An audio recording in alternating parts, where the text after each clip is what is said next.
I'm standing in front of the quarterback drills, and right behind me, as you can see, Mark Sanchez and is warming up with Tony Sparano barking in his ear every single throw. And by the way, Sanchez is up to 230 pounds this year. He gained 12 pounds of muscle. He is ripped. I think he's working on his shoulder flexibility and his accuracy with that extra heavy muscle, especially up top.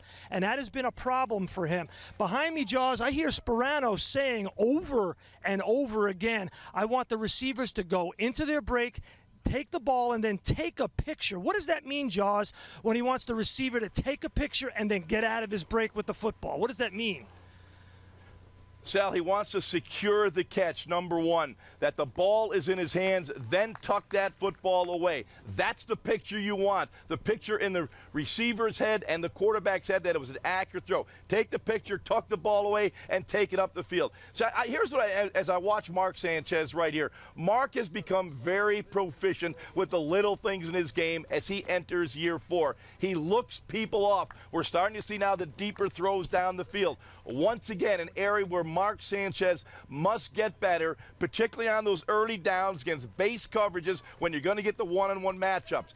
Mark has had a tendency throughout his career to miss open receivers. And oh, by the way, Sal, I went through all 543 of Mark Sanchez's passes last season, and the one thing that bothered me, too many missed passes. Guys open, and he didn't deliver the football accurately. I'm glad to see he's working on that part of his game.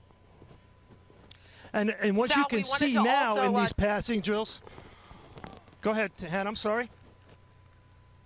No, go ahead, Sal.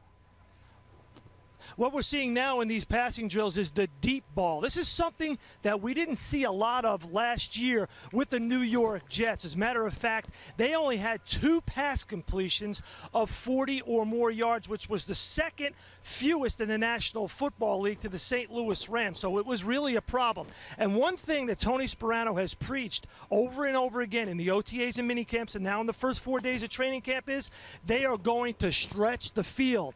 They want to stretch the field, throw the ball deep, then play action and run the ball out.